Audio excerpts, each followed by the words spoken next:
Hello and welcome to Ministry of Offence, the show that does for topical panel shows what Diet Coke did for Coke, removes the taste.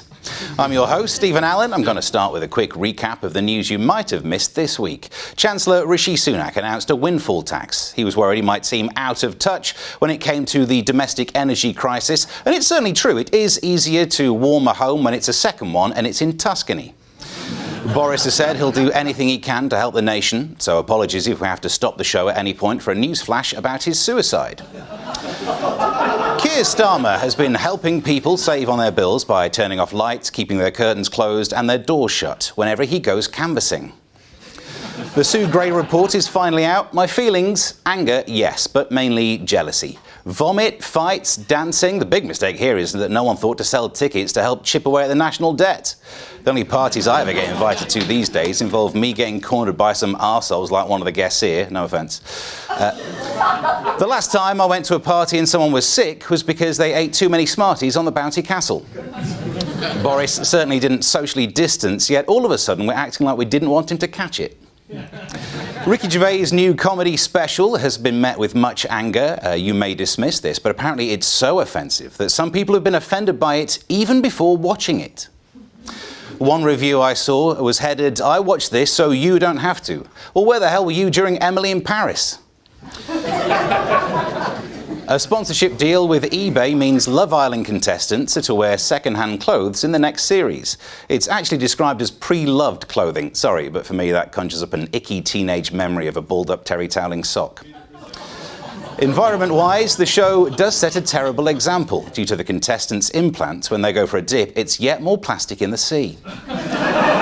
The show has a terrible impact on global warming. Seeing those contestants on an island makes me want to do everything I can to raise sea levels. The Queen visited the Chelsea Flower Show in a souped-up golf buggy. For security reasons, its maximum speed was increased from the usual 4 miles an hour to one based on how fast Nicholas Witchell can run with a semi. And that's your weekly roundup. Time to get on with the show.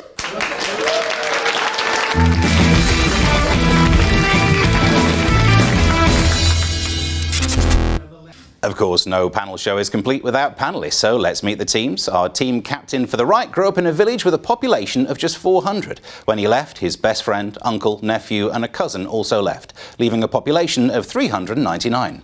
It's Leo Kearse. And his teammate was described by Simon Cowell as lacking in stage presence. It's, where is he? He's here somewhere. It's Nick Dixon. How dare you? How dare you? And facing them tonight is the captain of the left team. She's married to a comedian, which is quite convenient. When they make love, they both get off after 20 minutes. And the audience is often shocked. It's Diane Spencer. He gets a nice one. And her teammate has 5 children and is bald and Jewish. Right, that's all of his material out of the way. It's Josh Howie. So here at Ministry of Offence, we ask our teams to tell us which minister they would like to be. So Liam, I'm going to start with your team. What are you the minister of? I'm going to be the minister of school bullies.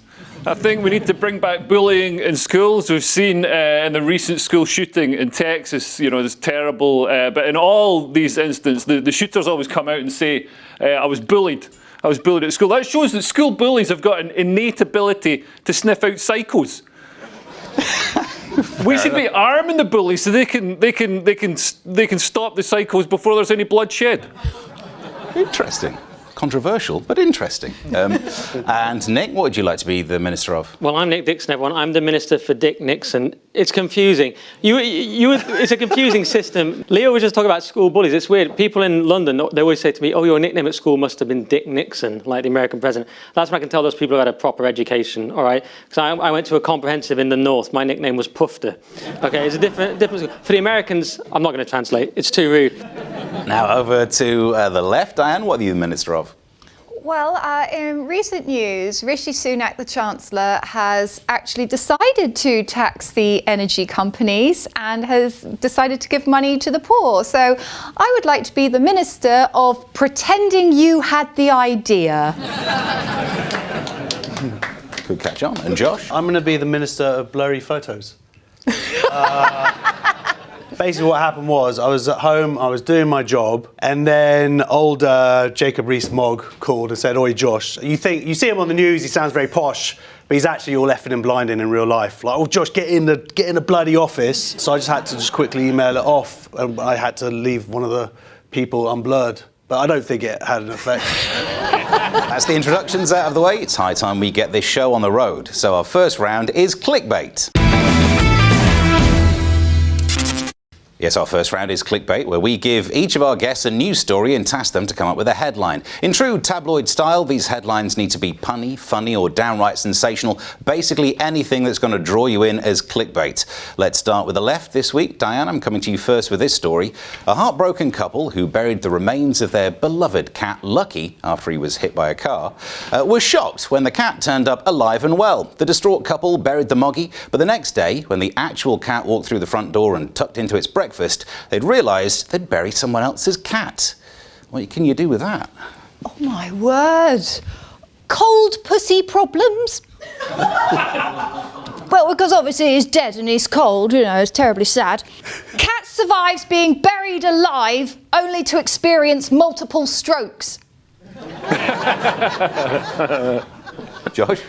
Look what the cat dragged in. Itself. That's funny. Did you say that's funny? Yeah. Nick, you could just laugh, mate. I can't. I don't have to say that's funny, but thank you for I've that. done comedy for 11 years. I'm dead inside. That's funny. But I'll just say. Okay, cool. All right. Oh, God. It's a meowicle. Yes! Yes! Nick? Disappointing. No! Any ideas from over here? How about cat out of hell? Like a cat out of hell. Nice. Meatloaf. Do you know Meatloaf? Cats would go to hell as well because they kill loads of small birds and animals. Nice, a sincere moment on the show. How about cat impervious to burying? You've got to go cat imperv. I thought it, oh, that's clever. That's clever. English people can't pronounce their R's. Impervious. Yeah. Worm. Poor people. Frank and Cat. It's all in the delivery, isn't it? I can tell. Catastrophe. Hey! Great, let's move over to the blue team and see what's Leo's story. NHS doctors want to be able to work from home. Hospital consultants who were forced to shield during the pandemic say it proved they can safely care for patients through a computer on wheels. The BMA has urged ministers to assess the benefit of hybrid working model. Any ideas for that one? Dr. Doolittle. Because they're not doing very much. Yep. I mean, this is nuts. Doctors get paid extra because they might get splattered with monkeypox. So that's the reason they get paid the big bucks. This is like coronavirus, but, it's got monkey in it. Like, if they're not getting splattered with monkeypox, they should just get paid the same as anybody else who works a computer, like the people at the tills in Morrison's. They could still get a virus. So you saw the story. It's about doctors working from home, right? I've got Netflix and ill. Netflix and chill is a phrase. Everyone watches Netflix at home. It was a work from home thing, so Netflix and ill. It's technically funny. Any ideas over here? Well, I like the fact that they say the computer's going to be on wheels, so you could say wheelie bad bedside manner. You thought your original smear test was weird. Obviously, if you went to get your boobs checked, you could have showing your boobs online is good for your health. Lovely. Yeah, Josh. What it is? Well, welcome to the operating Zoom. Oh, like room, but with a Z. You've changed it. The Hippocratic loaf. That's good. It works.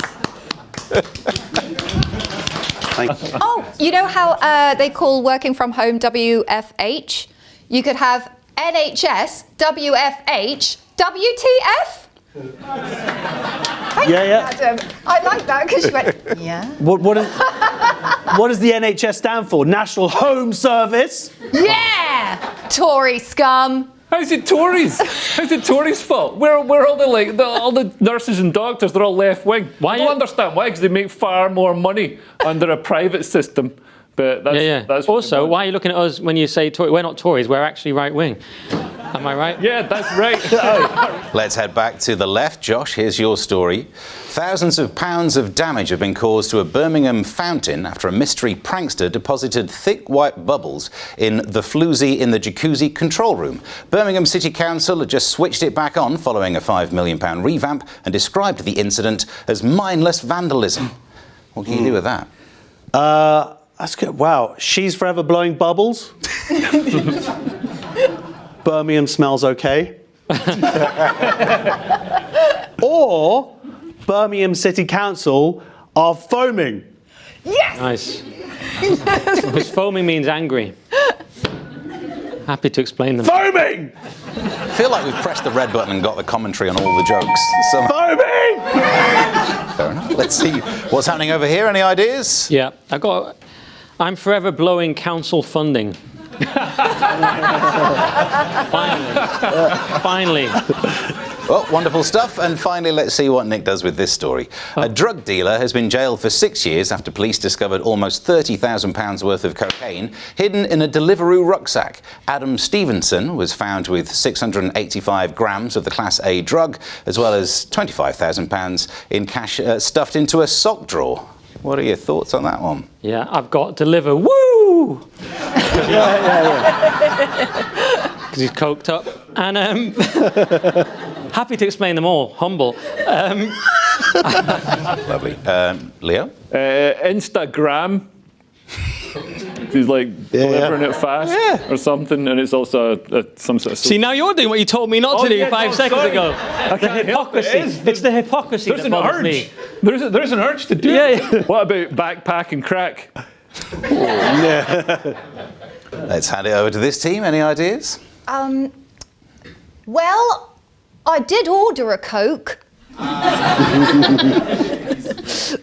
Toward cocaine?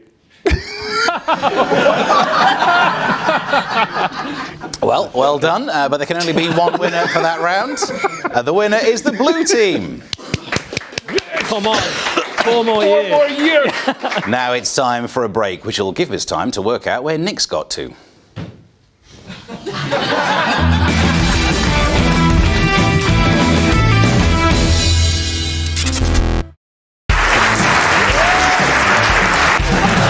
My name is Andrew Doyle. Join me every Sunday evening at 7 p.m. for Free Speech Nation.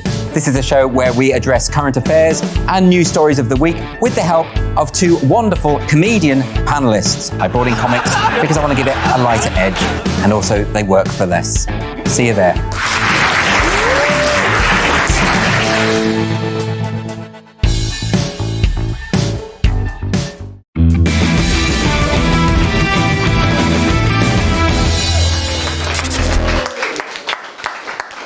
Welcome back to Ministry of Offence. All the panellists have now got their clothes back on. Good. We're still here with Leo Kearse, Nick Dixon, Diane Spencer and Josh Howie. And it's time for our next round, Lie Detector.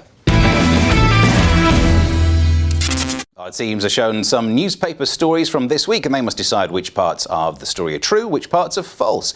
This round is head-to-head, so it's fingers on buzzers, a real test of our contestants' reaction speeds. And if they're half as fast as they were when we called up and they said, yeah, I'll come on the show, they'll do just fine. Can you spot the lie in the first story?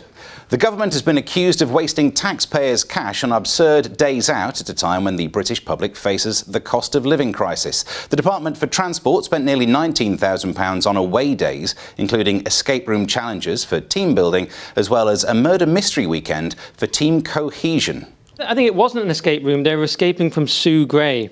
And the 19 grand went on a massive tunnel. Any more ideas? They're going to spend £19,000 on the people of the Department of Transport, but not for away days. It's to retrain them when they sack them all. Any others? Yes, the lie is that the government would ever waste taxpayers' money. Any more guesses? Well, sadly, no one got it right. I can tell you the correct answer is that the government has been accused of wasting taxpayers' cash on group juggling and construction of mini railways. My own escape room business didn't get the bookings. I can't understand why people stopped coming to Fritzl's. Moving on, can you spot the lie in this next story? Fingers on buzzers. One of the country's biggest accountants is to give staff unconscious bias training, which tells people not to use gender-specific pronouns and refer to everyone as they. KPMG staff will be told that using he and she could isolate colleagues, whereas going gender-neutral and using they could reduce discrimination. What are your lies in there?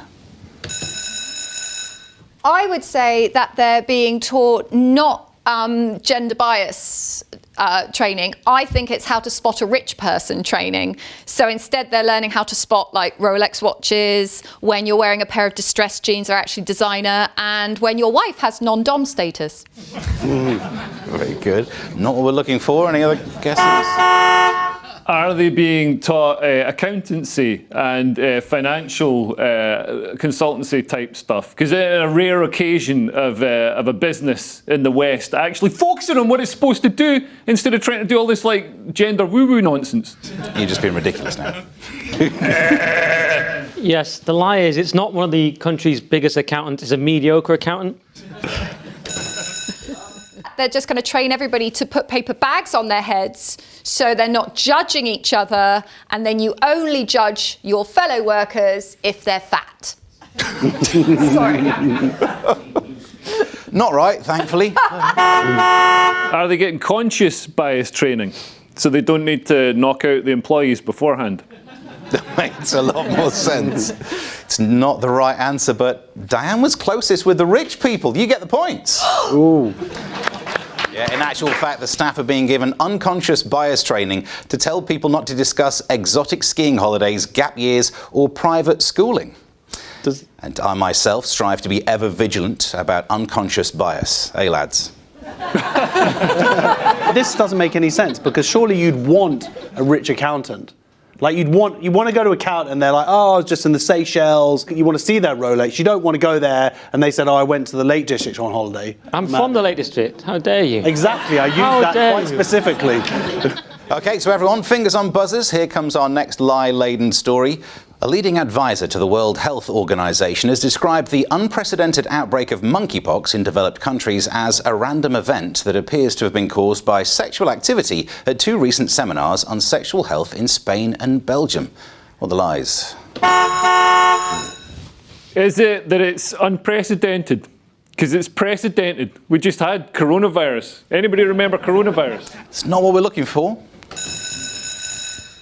I don't think it was a random event. I think it's a masseuse that nobody knows is a monkey, but a very well-shaved monkey. I'd watch that porn. Any other ideas?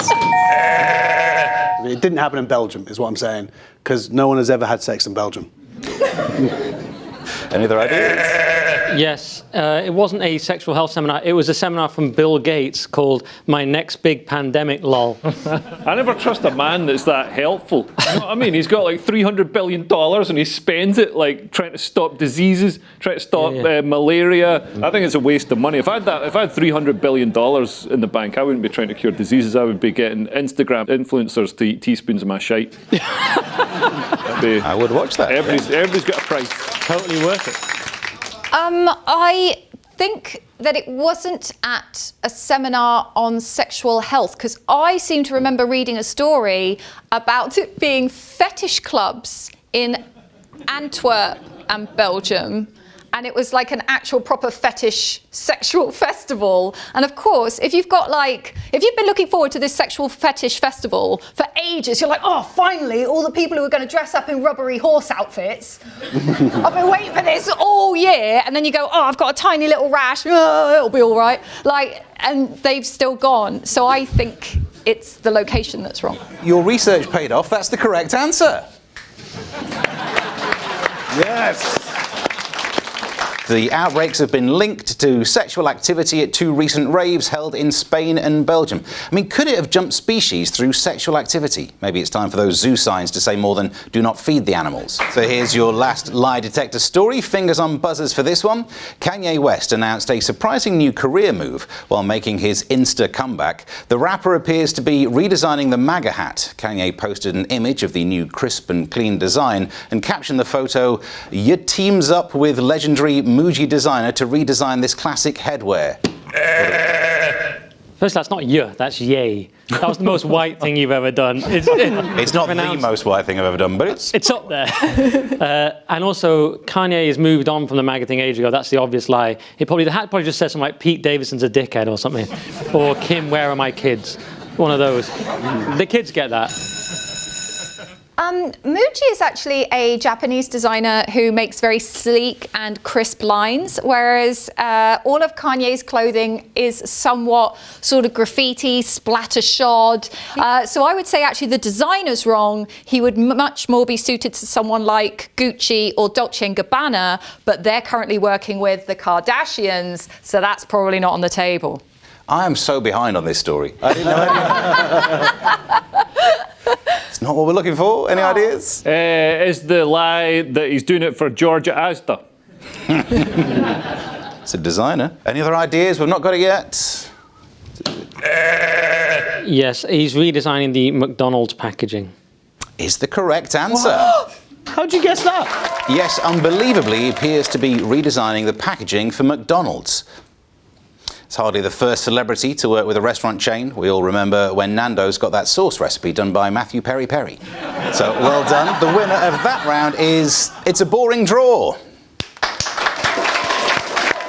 Now it's time for our next game, Spin Doctors.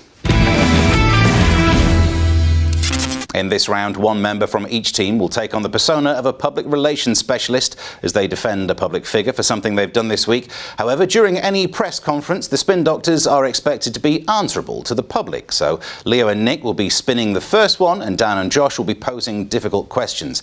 Leo, who will you be spinning this week? This week it's going to be Idrissa Gueye, who's a footballer who refused to wear a T-shirt that had a rainbow on it because it's gay. Let's remind ourselves of that story. What is clear from myself and the football club is that we are supporting Jake and we are fighting and we are against any kind of discrimination. This is the bottom line of it. One of my colleagues had spoken to PSG and that is the reason why he didn't play the game. So is it something you'll speak to Checo about?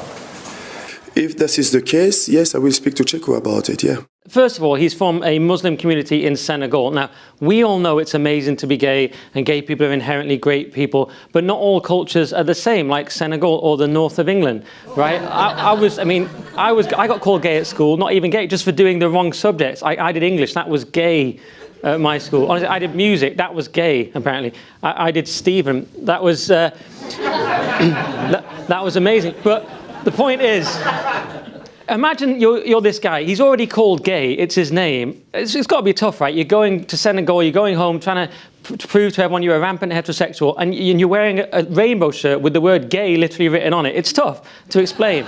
The point is, the French authorities have written to him. They've said that, oh, you can't be against this. You're not allowed to have your own opinion. And it's completely ridiculous because the World Cup is about to be held in Qatar where it's illegal to be gay. So, and rainbow flags will be banned from stadiums. Now, obviously, on the right-wing team, I approve of that because, what those people do is dirty and wrong. But the point is that it's inconsistent, and that's another problem. As Nick said, it's ridiculous. Cultural imperialism. That's not how you change people's minds. Oh, hold him down. Rub glitter in his eyes. Oh, make him watch Eurovision on a loop. Make him wear roller skates. This is not how you roller fight. Skates? Yeah, Are they gay? I think so, yeah. It's like getting a gay guy and forcing him to listen to Oasis. And making him wear a Ben Sherman shirt.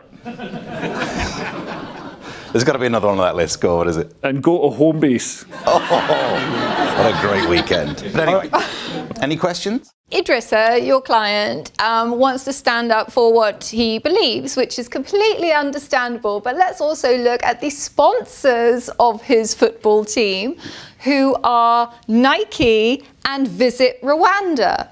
So does that mean that Idrissa is completely happy with sweatshops and Priti Patel's immigration policy? He is, yes. Yeah. What's the problem? I love how Rwanda have got parallel sort of campaigns going on to visit Rwanda. One of them's on holiday, and the other one's if you come across the channel in a rubber dinghy. It's probably cheaper to go to France. Yeah. Travel back over on a dinghy and get that free trip to Rwanda. Pretend you forgot your passport. Yeah. There you go. Diane, you're up next. Who will you be spinning this week?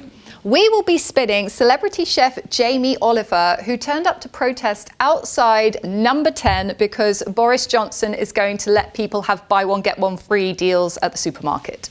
Let's have a reminder of this story. This is fundamental, and it's for all your people listening. It's not about one thing here and one thing there. It's a bit annoying. Like, it's as profound as the smoking ban. It saves lives. It's about making young people do better, live longer, and be more productive. Spin away.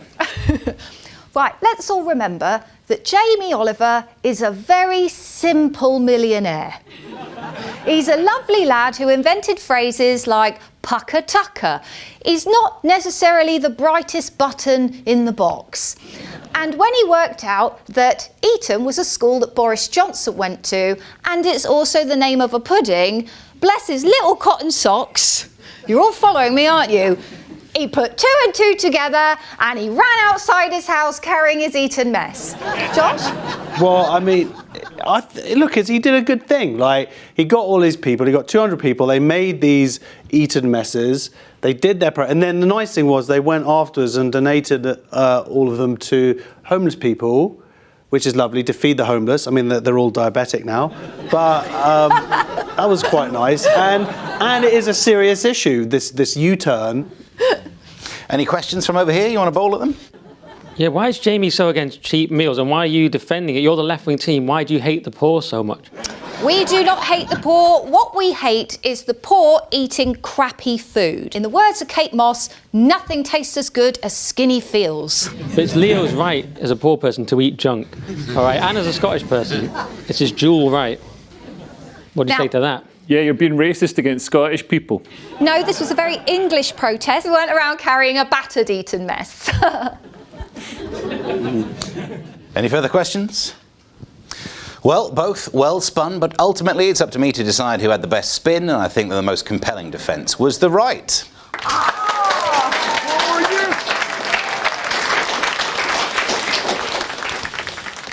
It's time for a break now. I'm not leaving you, I just think we need a bit of space. And by the way, that's not an excuse for you to start cheating on me with other panel shows. I'll see you in 2. I'll be waiting.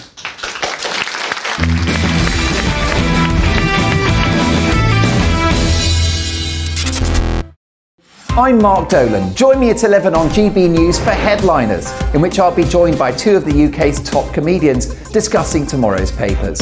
If it's an important story, we'll cover it, but we'll have some fun along the way. Headliners, the late night paper review that won't send you to sleep like the others will. 7 nights a week at 11 p.m. on GB News.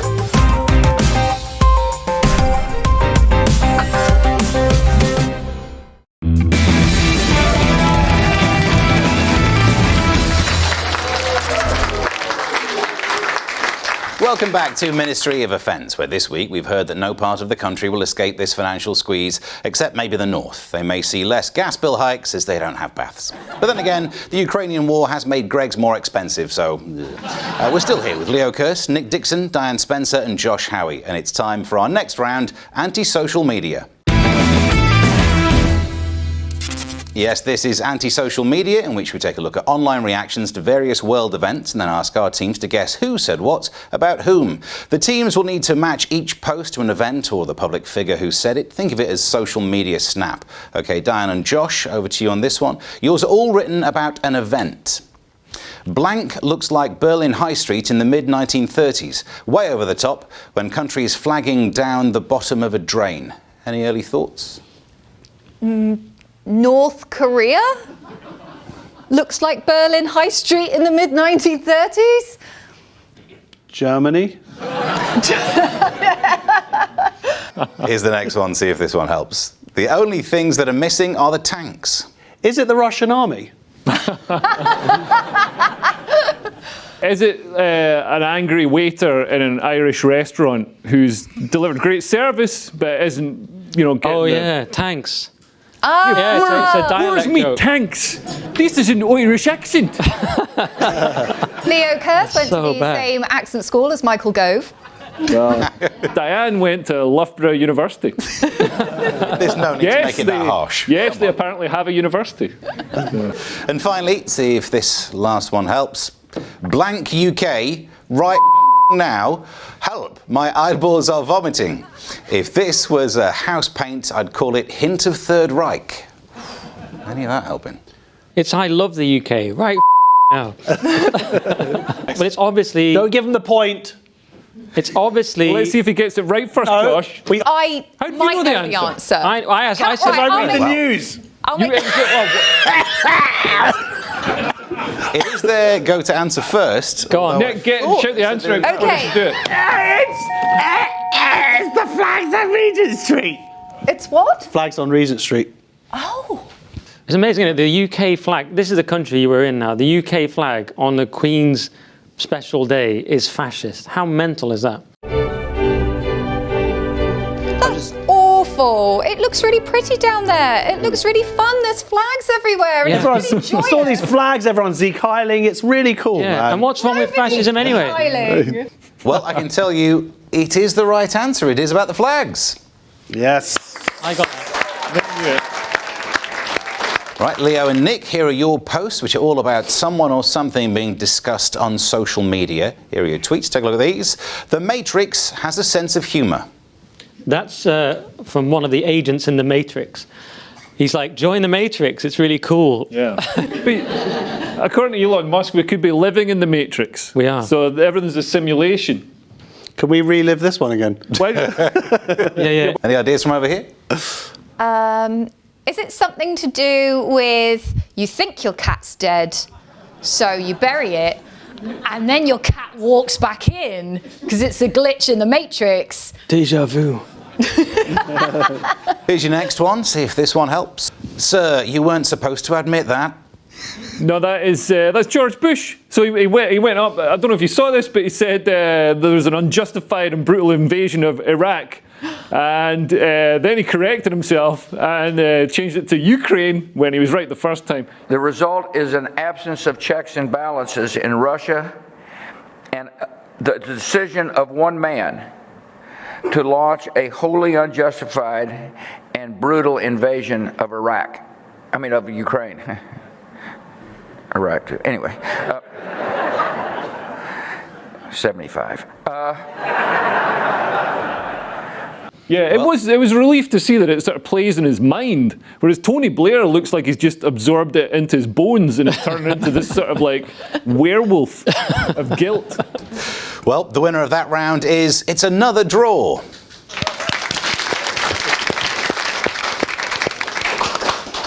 Time now for our next round, the mass debate. Now in this round, we give the teams one big topic to debate. A new biography of Winston Churchill portrays the wartime leader as cruel, incompetent and blinded by prejudice.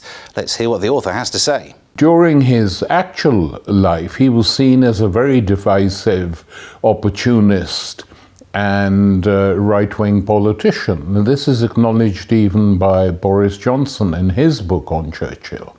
And the life he led was that of a racist imperialist. And it's not people like me who call him a racist, he himself acknowledged it. So, should Churchill be cancelled or celebrated? I'm coming first to Leo and Nick. No prizes for guessing which side you're on, so let's hear your arguments for Churchill. Yeah, no, like everybody's giving him a hard time for being racist. It was the old days. Everyone was racist. You know what I mean? There weren't any, they didn't have unconscious bias training in the Tory party in the 1930s. So, he can be excused for having the same opinions as, a lot of people back then. You can't judge him by modern standards. What we should judge him on is some of the stuff he did. He defeated Hitler. To give you some sort of example of how bad Hitler is, he's the only person he can be compared to is Hitler. That's how bad he is, or possibly Alistair Campbell. But yeah, mostly just I'd love all these woke lefties saying, "Oh, Winston Churchill, oh, what a bad guy." I'd love to see them. I'd love to see them trying to take on Hitler. If Labour had won the last election, they would be welcoming Hitler in because they hate Britain that much.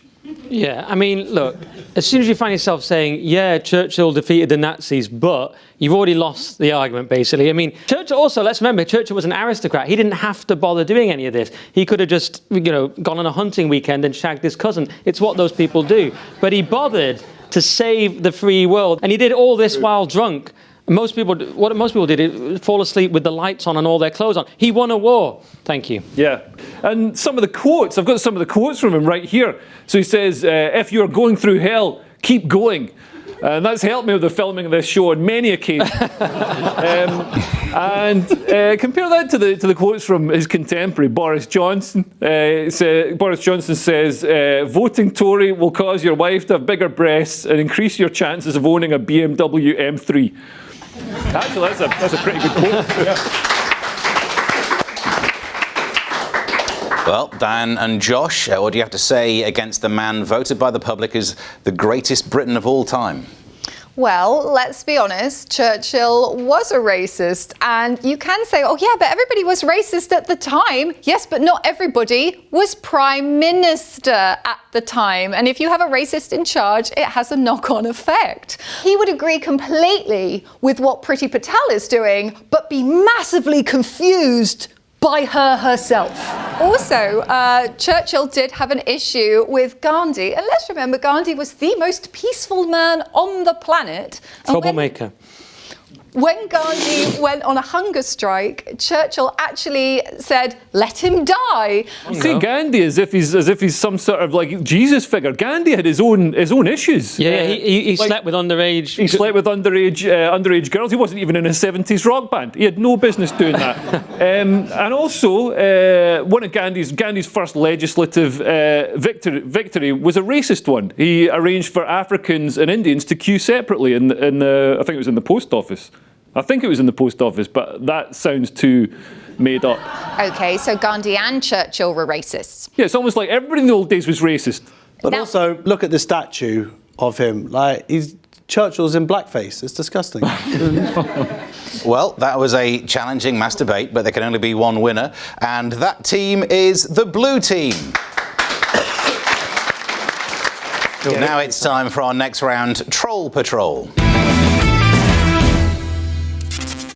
Each week, we scour the internet to seek out the meanest social media commentary about our panellists. Our teams then guess which team member is being trolled. If any of our panellists recognise themselves in the descriptions, they must try and put the others off the scent. OK, let's start with this one first. In 30 minutes, The Archers. But first, Blank has some spicy takes on why women are idiots. Who was that? Sounds like me, but... No, that's Diane. That is clearly not me. That's got to be because it's like Leo. pretty girls don't like other girls. If it was Diane, it would be, here's some evidence. You think, I think we're getting closer to the answer. you think of Leo naturally when you hear misogyny, but then maybe it's a curveball and it's Josh because Josh voted for the Women's Equality Party. He's so feminist. Maybe like this is like a curveball. I think it's Josh in a really weird curveball way. But somebody who's been on Radio 4 because so it has to be someone who's been on Radio 4. So who out of you lot? Yeah, who's the most successful out of all? Oh yeah, we were on Radio 4. Yes, we had a Radio 4 show, so that's probably about one of us. I did have a sitcom on Radio 4. Oh, you had a sitcom on Radio 4 as well? Oh yeah, it's probably is you. It could be about me. I think it's Josh. How many episodes did you run to, and did you do a bit about women? I'm just trying to think spicy takes on why women... I think it, but I've never said it. Right, you've been careful about that. Yeah. I think it's Nick. Wow. Well, let's see if you're right. I was right first time. Oh, it's so obvious. Wow. The obvious one. Yeah. And the truth is, I've got no idea. You're standing by it. Right, let's see if you can work out the next one.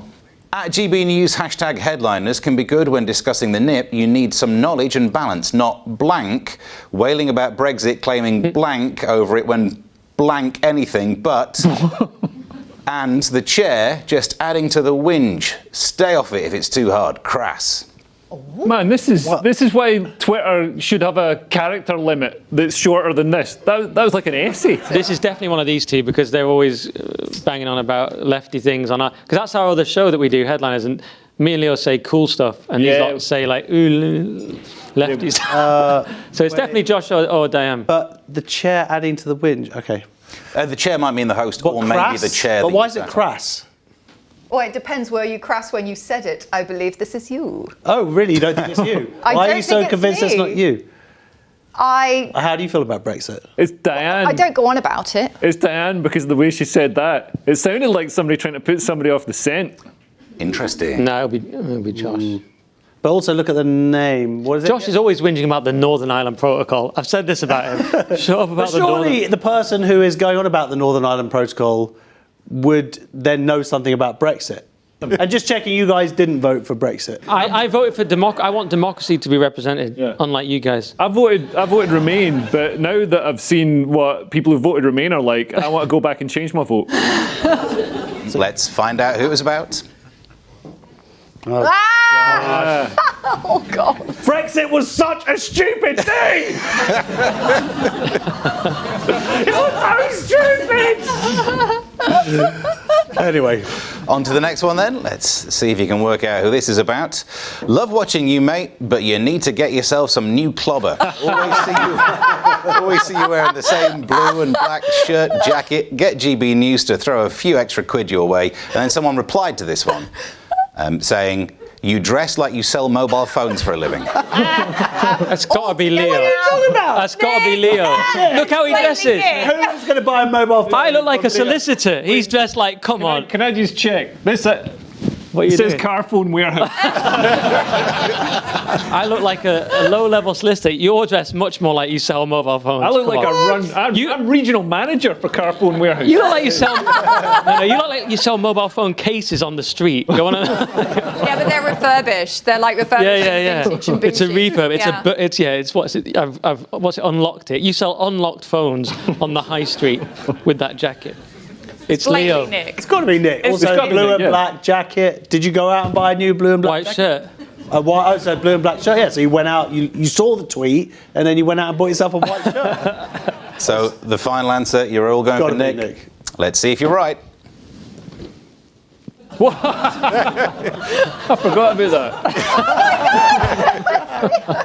Yeah, not only was it about Nick, but Leo was the troll.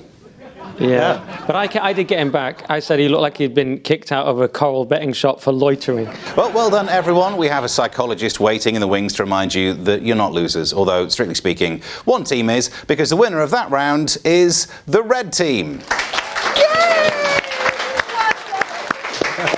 Boo. I'm saying boo. Moving on to our final round, it's time for Quickfire. I'll be asking rapid-fire questions based on all of the news of the week. Our teams will have to buzz in and be the fastest to answer to gain the points, so it's fingers on buzzers. Let's start with this. Question 1. What's been chosen as the official pudding of the Platinum Jubilee? Eton mess. Not right. Is it Christopher Biggins? No. Prince Andrew spotted dick. Oh dear, no. Is it Viennetta? Lemon and amaretti trifle. Which football team did the BBC accidentally call rubbish this week? Tragically, my team, Man United, but it probably passed Ofcom regulations because it's true at the moment. It's objectively true. Man United when a trainee was given control of the ticker. You can now search for MPs on the parliamentary website by which 3 categories? Paedophile, sex offender. Yeah. Yeah. And drunk. And drunk, yeah. Not what we're looking for, but it would be a good one. I reckon men, women, other. Male, female and non-binary, you got points. What song has the nation been asked to sing for the Queen's Jubilee? My humps. It's Sweet Caroline by Neil Diamond. Authorities in which area are offering a golden hello of 50k for anyone moving there? Guantanamo. No, Middlesbrough. I think it's the Orkney Islands. It is. Who had to be rescued at the Chelsea Flower Show? Slugs. It's Ainsley Harriot's sister who fell into a water feature. What did a sergeant major in charge of maintaining standards do at an Army Oktoberfest bash? Did you have a beer and a korma at a work meeting? Started off like that, ended up differently. Did he let standards slip? Yep, in some way. Any more specificity? Did he get naked and try and stick his willy in, like, the French horn? No, oddly specific that, but... I've seen it done. Can you still play it? No, he soiled his lederhosen and then got demoted. Oh. What technology is being used to aid in missing persons cases? Binoculars.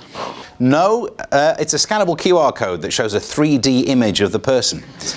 Which public event in Hong Kong has been cancelled for the first time in 30 years? The Tiananmen Square street party. Public memorial for the Tiananmen Square. Oh, really? It's the right answer. And that is the end of the Quickfire round.